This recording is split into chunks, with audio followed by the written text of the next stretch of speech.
నిన్న హైదరాబాద్ వేదికగా జరిగినటువంటి మోదీ గారి యొక్క ప్రసంగంలో మోదీ గారు చెప్పకుండానే ఇండైరెక్ట్ గా ఒక ఎమర్జెన్సీ ప్రకటించిన విధంగా చేశారు. 1 year వరకు, నెక్స్ట్ 1 year వరకు కూడా ఎవరు కూడా గోల్డ్ కొనకండి, వీలైనంత వరకు గోల్డ్ కొనడం తగ్గియండి అని చెప్పారు. పెట్రోల్ డీజిల్ ధరలు చాలా విపరీతంగా పెరగబోతున్న విధంగా ఇండైరెక్ట్ గా హింట్ ఇచ్చారు.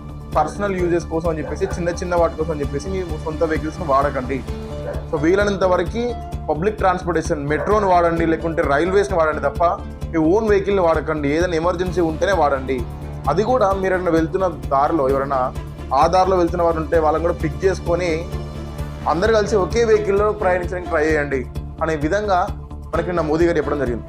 ఒక ప్రధానమంత్రి గారు మోదీ గారు ఈ విధంగా మాట్లాడాలని చెప్పేసి అంటే రాబోయేటువంటి రోజులలో ఎమర్జెన్సీ ప్రకటించినా కూడా మనం ఎటువంటి ఆశ్చర్యపోవాల్సిన అవసరం లేదు. ఇండైరెక్ట్గా ఎమర్జెన్సీ ప్రకటించినట్టు ఇక్కడ నుండి. సో వీలైనంత వరకు ప్రజలందరూ కూడా ప్రధాని మోదీ గారి యొక్క విజ్ఞప్తిని అందరూ కూడా పాటించాలి. ఎందుకంటే ఏదైనా అత్యవసరం ఉంటేనే, ఇది తప్పదు అనుకున్నది మాత్రమే మనకి ప్రజలకి మోదీ గారు సూచనలు చేస్తూ ఉంటారు.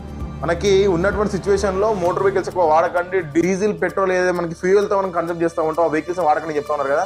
సో దయచేసి ఫస్ట్ ఆఫ్ ఆల్ ఈ యొక్క ఎమ్మెల్యేలు, మినిస్టర్లు, కార్పొరేటర్ కాడ స్టార్ట్ చేస్తే, కార్పొరేటర్ కూడా అవసరం లేదు, ఒక వార్డు మెంబర్ కాడ స్టార్ట్ చేస్తే పిఎం వరకు ఏదైనా చిన్న ప్రోగ్రామ్ వెళ్తున్నారని చెప్పేసి అంటే 10 వెహికల్స్ వెళ్తా ఉంటాయి. 4-5 ఫార్చునర్లు, ఒక 4-5 ఇన్నోవాలు, వెనకాల మళ్ళీ కొన్ని వెహికల్స్, ఇన్ని వెహికల్స్ వెళ్తూ ఉంటే ప్రజలు ఏం వాడుతూ ఉన్నారు? ఫ్యూయల్ అంతా మీరే వాడుతూ ఉన్నారు కదా. మరి చిన్న ఇనాగరేషన్కి, ఏదైనా ఫంక్షన్కి వెళ్తే కూడా మీరు ఒక 10 వెహికల్స్ తీసుకుని వెళ్తా ఉన్నారు. అది సీఎం గారు కావచ్చు, పిఎం గారు కావచ్చు, వార్డు మెంబర్ కావచ్చు, కార్పొరేటర్లు కావచ్చు, ఎమ్మెల్యేలు కావచ్చు, ఎవరైనా కావచ్చు. ప్రజలు ఏదైనా ఎమర్జెన్సీ ఉంటే తప్ప వాళ్ళు ఏం బయటకు వెళ్ళరు. ఏదైనా ఫంక్షన్ ఉంటో లేకుంటే హాస్పిటల్ సిచ్యువేషన్ ఉంటే వెళ్తూ ఉంటారు. మనకి ఎమర్జెన్సీ సిచ్యువేషన్ ఉంది కాబట్టి సో ప్రజలు కూడా తగ్గించే ప్రయత్నం చేస్తూ ఉంటారు వెహికల్ యూసేజ్ అనేది. దాంతోపాటు మీరు కూడా తగ్గియండి. సో మీరు తగ్గించి మిమ్మల్ని ఎగ్జాంపుల్ తీసుకునే విధంగా చేయండి.